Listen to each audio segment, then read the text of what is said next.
झारखंड का, जहां news room से हमारी सहयोगी रुचि जुड़ चुकी हैं। रुचि, लोकसभा इलेक्शन का जो अंतिम चरण जिसे हम कह सकते हैं वो कुछ ही देर में पता चलने वाला है। 8 बजे से चुनाव पैलेट की जो गिनती है वो शुरू हो जाएगी।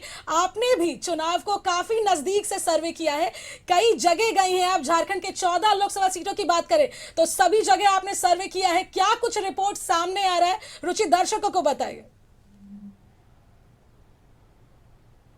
बिल्कुल श्रुति, देखिए झारखंड की 14 लोकसभा सीटों के लिए 29,523 बूथों पर मतदान हुए थे और उसकी गिनती जो है, चूंकि प्रत्याशियों के भाग्य का फैसला ईवीएम में कैद हो गया था।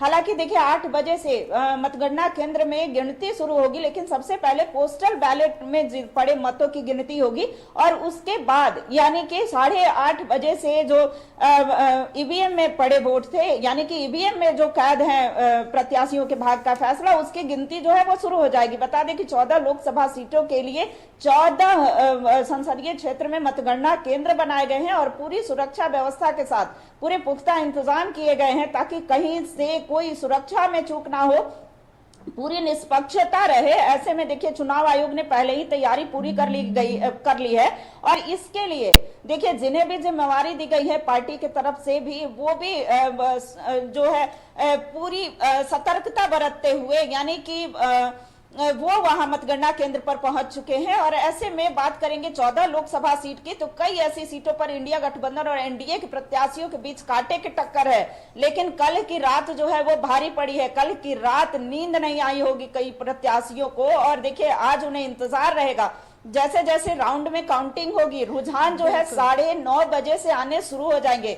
यानी 9:30 बजे से जब रुझान आने शुरू हो जाएंगे, उसके बाद 2 बजे तक जो तस्वीरें हैं वो साफ होती नजर आएंगी। तो कह सकते हैं कि खास करके अगर रांची लोकसभा संसदीय सीट की बात करें तो एक तरफ कांग्रेस की प्रत्याशी यानी इंडिया गठबंधन की प्रत्याशी यशस्विनी सहाय का दावा है कि उनकी जीत होगी। दूसरी ओर जो संजय सेठ है यानी कि एनडीए की तरफ से प्रत्याशी संजय सेठ की तरफ से भी तैयारी पूरी कर ली गई है और ऐसे में एनडीए जो है वो ज्यादा ही ओवर एक्साइटेड दिख रही है। यही वजह है कि पूरे जश्न की जो तैयारी है यानी कि पटाखे हो, मिठाइयां हो, ये सब मंगा लिए गए हैं, फूल माला जो है वो मंगा लिए गए हैं।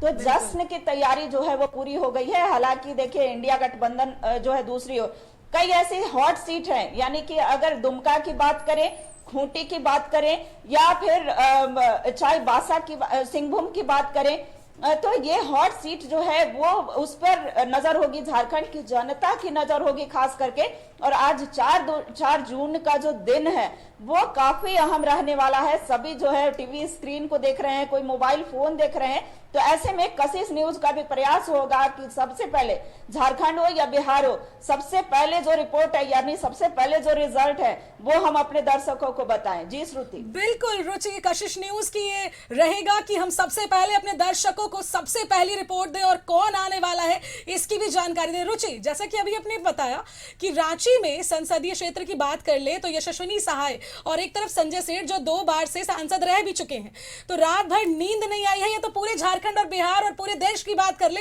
तो हो रहा होगा।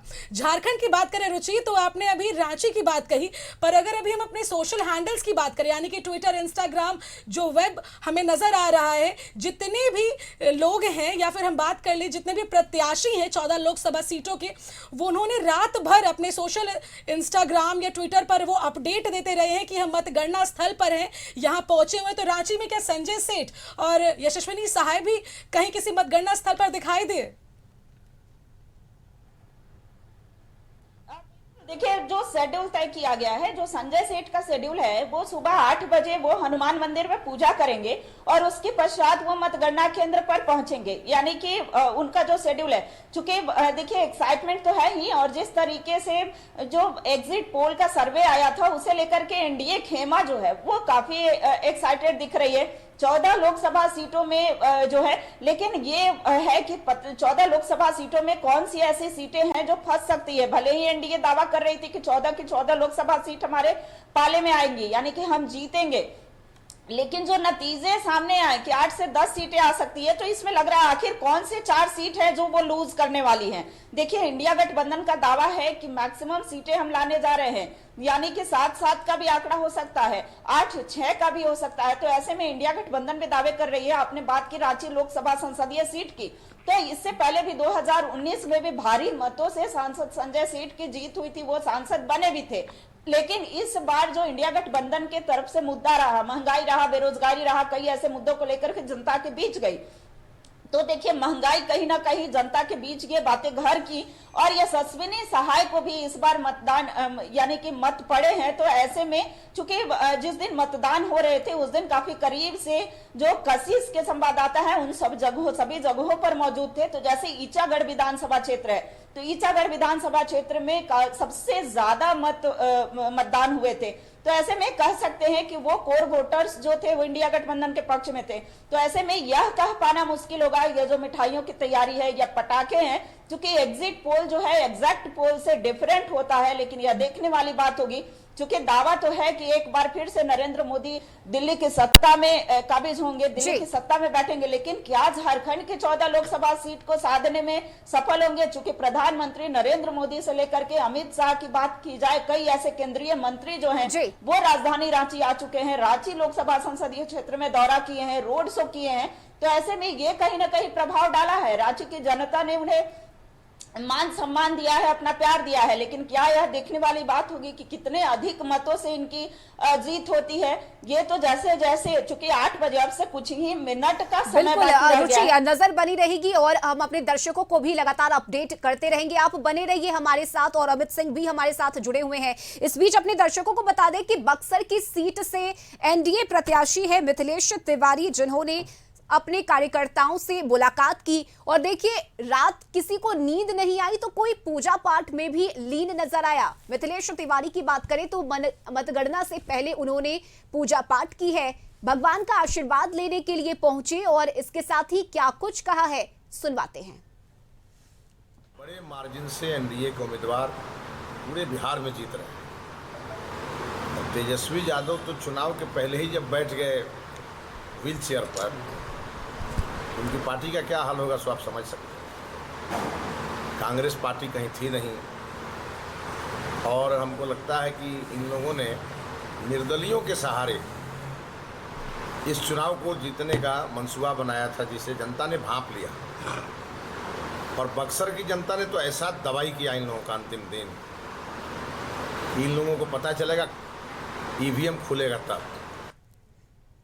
तो राज सिंहासन पर आज कौन विराजमान होगा, इस पर हर किसी की निगाहें टिकी हुई है। और कशिश न्यूज भी अलग अलग लोकसभा सीट की क्या तस्वीर है, हमारे अलग अलग सहयोगी अलग अलग जगहों से जुड़े हुए हैं। हमारे न्यूज रूम से bureau chief Amit Singh, Jharkhand news room से हमारी सहयोगी रुचि शर्मा, और पूर्णिया से ब्यूरो चीफ प्रफुल्ल झा हमारे साथ जुड़ चुके हैं। प्रफुल्ल, देखिए, पूर्णिया की अगर हम बात करें तो यहाँ मुकाबला त्रिकोणीय है। पप्पू यादव ने निर्दलीय चुनाव लड़ने का फैसला लिया, जिसके बाद पूर्णिया का मुकाबला और भी दिलचस्प हो गया। फिलहाल अगर पूर्णिया की बात करें तो क्या तैयारी है मतगणना केंद्र पर, किस तरह से सुरक्षा को लेकर वहां इंतजाम किए गए हैं?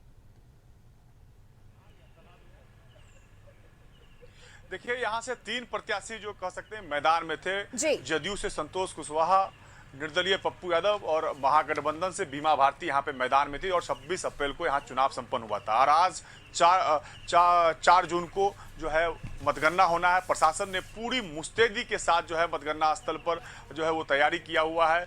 और 8 बजे का जब समय होगा, जब मतगणना जो है ईवीएम की जो मशीन है वो खुलेगी, उससे पहले हम आपको बता दें कि जदयू का कहना है जो सुबह से लगातार मतगणना जो जहां हो रहा स्थल है वहां पे जाने की तैयारी। हमारे साथ में जदयू के नेता हैं, हम उनसे बात करते हैं कि किस तरह की व्यवस्था और क्या उम्मीद की जा रही है। उम्मीद एनडीए का जीत पूर्णिया में सुनिश्चित है। मोदी जी और नीतीश जी के नेतृत्व में जो चुनाव हुआ, पूर्णिया सीट उसमें सुरक्षित है। और कोई भी लोग जो और अन्य लोग लड़ रहे हैं दूर दूर तक कहीं नहीं। पप्पू यादव अलग दावा कर रहे हैं उनका। चुनाव जो लड़ते हैं दावा करेंगे ही ना, उनका दावा का क्या स्वरूप है, क्या समीकरण है वो समझेंगे, लेकिन कहीं है नहीं वो। लेकिन क्या लगता है देश में 400 पार? 400 पार, हाँ, सुनिश्चित है, गारंटी है, विकास है 400 पार। देखिए, जदयू के जो कार्यकर्ता हैं, जो लोग हैं, वो काफी हर्ष में हैं कि इस बार देश में मोदी 400 पार करेंगे और पूर्णिया से फिर से जो जदयू है वो यहाँ से जीतेगा। ये पूरी उनकी जो है वो गारंटी है। पूरी उम्मीद के साथ वो मतगणना स्थल पे जा रहे हैं और वहां पर जो काउंटिंग है वो अब 8 बजे के आसपास जब जिला प्रशासन जो है वो चालू करवाएगा, तो अब देखने वाली बात होगी कि जो यहाँ से किसके सर पर जो है पूर्णिया की जनता जो है वो ताज सजाई है। जी चलिए, बिल्कुल प्रफुल्ल, बहुत शुक्रिया आपका तमाम जानकारी के लिए और अपडेट लगातार पूर्णिया से हम लेते रहेंगे। फिलहाल बहुत शुक्रिया और रुक कर लेते हैं अमित सिंह का, न्यूज रूम से हमारे साथ जुड़े हुए